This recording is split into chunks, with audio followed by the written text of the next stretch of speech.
sat around the dimly lit room with my friends, the clinking of glasses and laughter filling the air. The night was young, and the drinks flowed freely, casting a warm haze over our gathering. We were celebrating life, celebrating youth, celebrating anything we could find an excuse for. I leaned back in my chair, a grin plastered on my face as I soaked in the camaraderie of the moment. But then, amidst the jovial chatter, I heard it. A faint scratching sound, almost imperceptible at first, coming from somewhere above us. I furrowed my brow, trying to pinpoint the source of the noise. "Did you guys hear that?" I asked, my voice cutting through the din of the room. My friends paused, exchanging puzzled glances before shrugging it off. "Probably just the wind, mate," one of them replied with a dismissive wave of his hand. But I couldn't shake the feeling of unease that settled over me like a shroud. The scratching continued, growing louder and more insistent with each passing moment. It was as if something was trying to claw its way through the walls, desperate to break free. Ignoring the protests of my friends, I pushed back my chair and made my way to the staircase that led up to the attic. Each step I took seemed to echo in the silence that now enveloped the room, my heart pounding in my chest like a drumbeat. I reached the top of the stairs and hesitated for a moment, my hand hovering over the attic door. What if it was just my imagination? What if there was nothing up there but dust and cobwebs? But the scratching persisted, gnawing at the edges of my sanity until I could no longer ignore it. With a shaky breath, I pushed open the door and stepped into the darkness beyond. The attic was cloaked in shadows, the only light filtering in through a small window at the far end of the room. I squinted into the darkness, my eyes straining to make out any shapes or movements. And then I saw them. Dozens of tiny figures darting through the gloom, their movements quick and erratic like shadows come to life. At first, I thought my eyes were playing tricks on me, but as they drew closer, I realized with a mounting sense of horror what they were. They were creatures, small and sleek, with sharp claws and gleaming eyes that seemed to pierce through the darkness. They resembled raptors, like something out of a nightmare, and yet there was a twisted sort of familiarity to them that sent a shiver down my spine. I stumbled back, my mind reeling as I tried to make sense of what I was seeing. How had they gotten into the attic? What were they doing here? But before I could find the answers to my questions, the creatures descended upon me with a ferocity that took my breath away. Their claws tore through the air like knives, slicing through flesh and bone with terrifying precision. I screamed, a primal sound of terror that echoed through the empty house as I fought desperately to fend them off. But they were relentless, swarming over me in a frenzy of blood and feathers until I could no longer distinguish friend from foe. And as darkness closed in around me, I knew with a sickening certainty that I was no longer alone. The city was being overrun by these strange creatures, and I was just the first casualty in a war that had only just begun.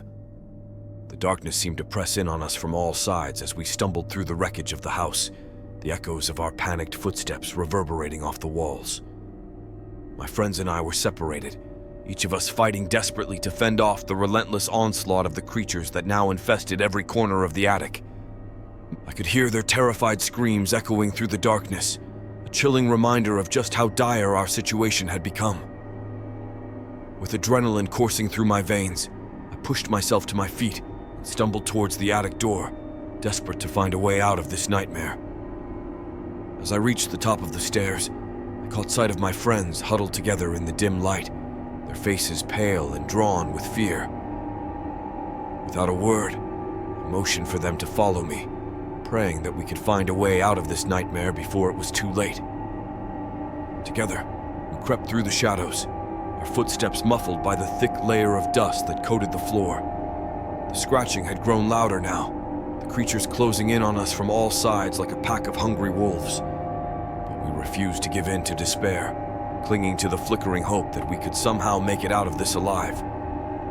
With each step we took, the darkness seemed to recede ever so slightly, the faint glow of moonlight filtering in through the shattered windows, offering a small glimmer of hope in the darkness.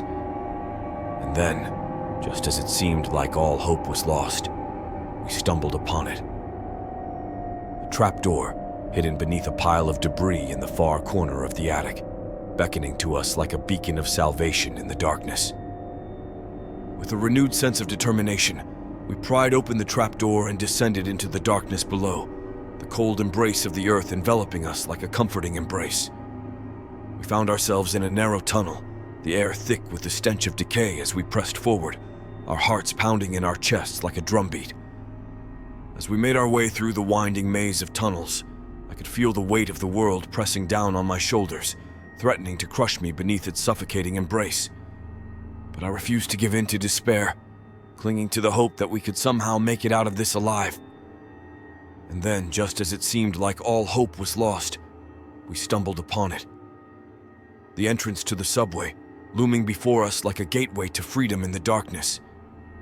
With a renewed sense of determination, we made our way down the crumbling staircase and onto the deserted platform below, the distant rumble of approaching footsteps echoing through the empty tunnels.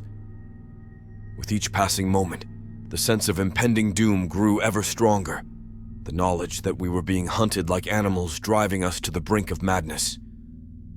But we refused to give in to despair, clinging to the flickering hope that we could somehow make it out of this alive. And then, just as it seemed like all hope was lost, we heard it. The faint sound of an intercom crackling to life overhead, a voice calling out to us from the darkness with a message of salvation. "Evacuate to the next town over," the voice said, its words ringing out like a clarion call in the darkness. "There is safety in numbers. We will not leave you behind." With a renewed sense of hope, we made our way towards the entrance to the subway, the distant promise of salvation driving us forward with a determination born of desperation. And as we stepped onto the deserted platform and boarded the waiting train, I knew with a certainty that we would make it out of this alive. For in the darkness that surrounded us, we had found a glimmer of hope amidst the despair, a beacon of light to guide us through the darkness to safety at last.